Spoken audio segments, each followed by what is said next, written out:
मैले बेबो र बोजूको पेन्टिङ बनाएर हालेको थिएँ हैन टिकटकमा कस्तो राम्रो रेस्पोन्स नेपालमा मेलापात जाँदाखेरि हुन्छ नि त ट्याक्क हलो बिसाएर यतापट्टि बसेर यसरी छारीमा बसेर खाजा खाए जस्तो फिल भएको क्या आज मलाई ओहो यो पेन्टिङ चाहिँ एकदम सबैले खोजेको मैले बनाए जस्तो फिल भएको कि मलाई अझ यो स्ट्रबेरी यहीँबाट टिपेर खाना पाए कति मजा आउँदो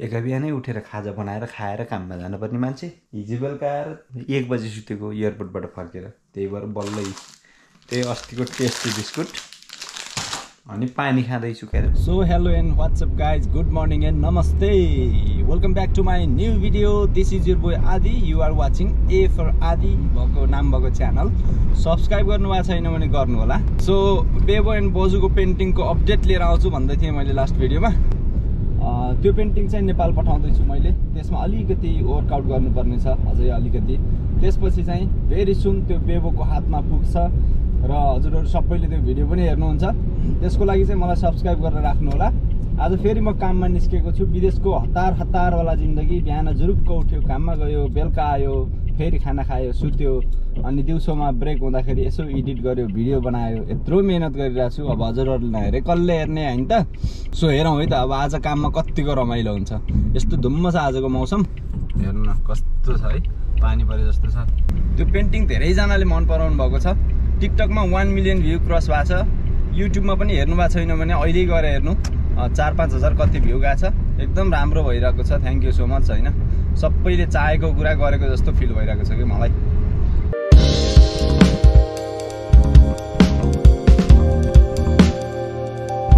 आजको मौसम कसम घरै चिया खाएर मजाले बस्ने जस्तो छ म ड्राइभ गर्न हिँडिरहेको छु होइन यतापट्टि मोबाइलमा चाहिँ ट्यागको नोटिफिकेसन आइरहेको छ कि युट्युबमा कमेन्ट आउनेहरूको अनि सर कमेन्ट पढिरहेको छु ड्राइभ गर्दैखेरि त्यति धेरै मोबाइलमा ध्यान दिन पनि भएन यस्तो पानीमा पनि बाइक कुदाएर हिँडिरहेको छन् सोल्टी अब यो यताको बाटो चाहिँ मलाई मनपर्ने बाटो मध्येको एउटा हो है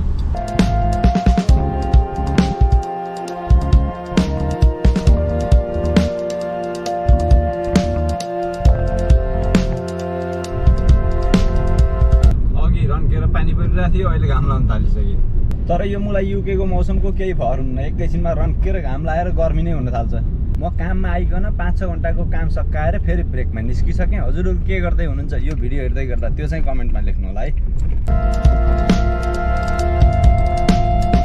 सो फेरि म आस्डा आइपुगेँ क्या यत्रो घुम्दै कता गएँ अनि त्यसपछि आस्डा आइपुगेँ अब चाहिँ यहाँ आस्डाभित्र छिर्छु म आजको मेरो प्लान चाहिँ फ्रुट्स दही त्यस्तो खाने छ क्या हेल्दी फुड अब यहाँ हेल्दी फुड खोज्दैछु म कुन चाहिँ ठिक हुन्छ त दहीसँग भन्दा यो ठिक हुन्छ त नेक्स्ट यतिलाई 166 रहेछ यार कति महँगो म त्यति धनी नि छैन गरिबीको अर्को नाम हो म बरु स्ट्रबेरी लगेर खाएँ भने ठिक हुन्छ होला है दही र स्ट्रबेरी यत्रो एक प्याकेट लिएर जान्छु यही खान्छु यार अब यो चाहिँ आरू हो कि उहाँ हाम्रा घर गाउँमा त्यो टोइलेटका छाना अनि बोटका छाना आरू झरेर कुहिएर बस्न खान हुन्थेन यहाँ यही बेच्न राखेका छन् 1.48 चाहिँ 300-400 रुपियाँ के गर्न सक्ने यार यस्तो आरू त लैन मैले त अझ एभोकाडो त हाम्रोमा कति हुन्थ्यो है पहिला यहाँ एभोकाडो पनि दह्रो पैसा पर्छ अब यो आरू बखडा भन्ने त थाहा नि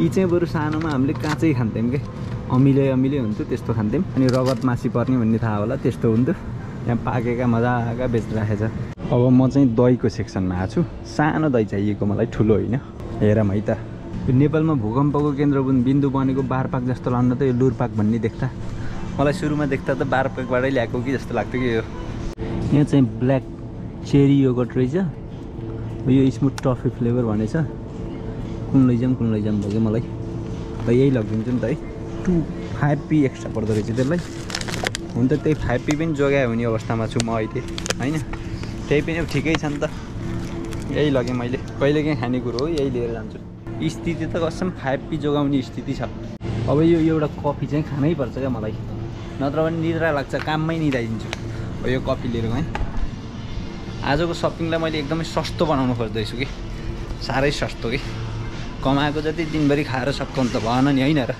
अब यहाँबाट चाहिँ म सरासर यदि अस्तिको भिडियोमा हेर्नुभएको भने देख्नु भएको छ हजुरहरूले त्यस्तै एउटा खुल्ला ठाउँमा जान्छु अनि बसेर यति च्याम्म खान्छु चम्चा छैन चम्चा खोज्न पर्ने छ अरू कसैले खान मिल्छ कि हेर्छु चम्चा हातैले खाइदिन्छु नत्र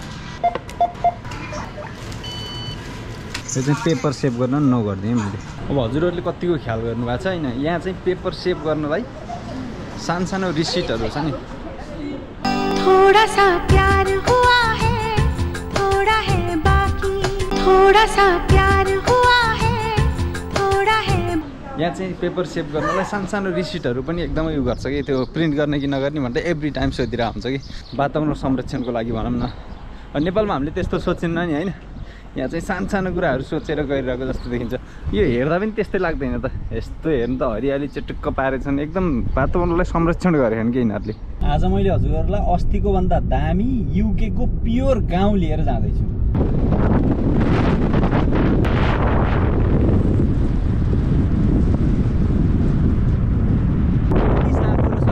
अब मेरो प्लान चाहिँ यो गाउँको छहारीमा ट्याक्राक्क बसेर खाजा खानी छ है त। त्यहाँ छहारीमा बस्छु, अगाडिपट्टिको भ्यू हेर्दै मजाले खाजा खान्छु। अब यहाँ बोलेर पनि आवाज आउन्न क्या, हावा चल्दा पुरै स्याहार स्याहार गरेछ। म मेरा जिनिसहरू लिएर यहाँ टक्क यसरी ज्याकेट ओछ्याएर यो सिन हेर्दै मजाले खाजा खाँदैछु है त।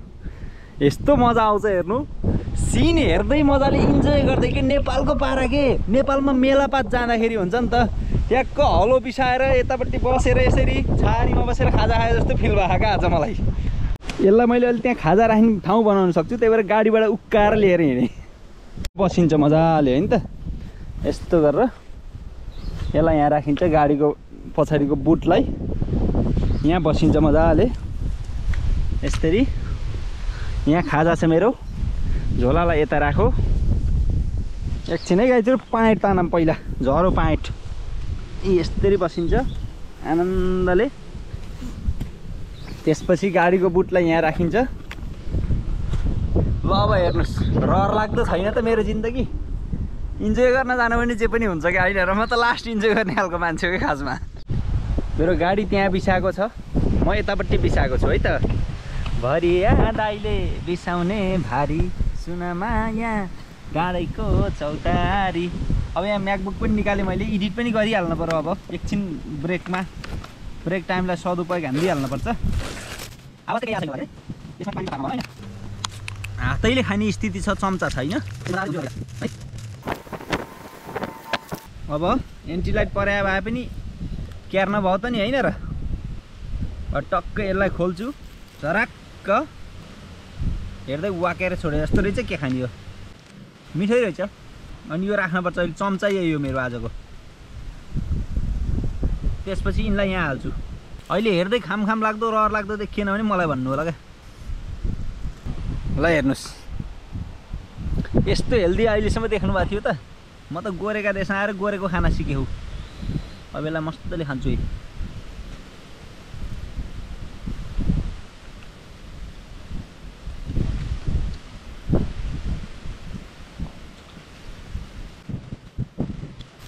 मजा आयो है, मजा। अझ यो स्ट्रबेरी यहीँबाट टिपेर खाना पाए कति मजा आउँदो।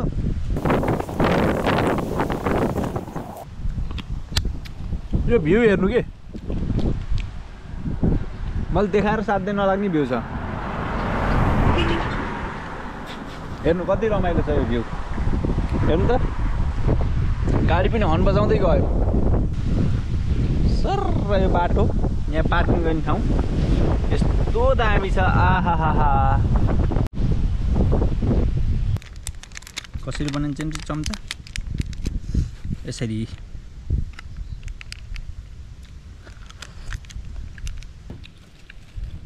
फोहोर सङ्कलन गरौँ।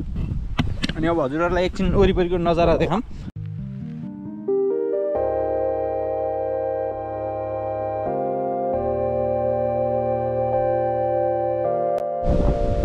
यो हावाको डिरेक्सन एकैतिर भएर यी रुखहरू सबै यता फर्केछन् कि, हेर्नु न। यस्तै सबै उता फर्केछन् है।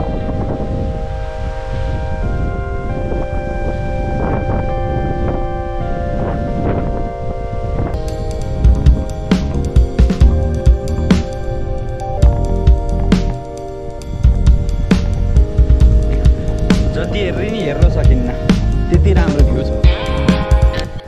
जाउ झुलियो छ यो फाँटमा, थाहा छ। अक्षय तृतीया कि के भन्छन्, त्यति बेला जाउ चाहिदेखि आउनु बरु हुँदिन। अनि म यहाँ यसरी बसेछु।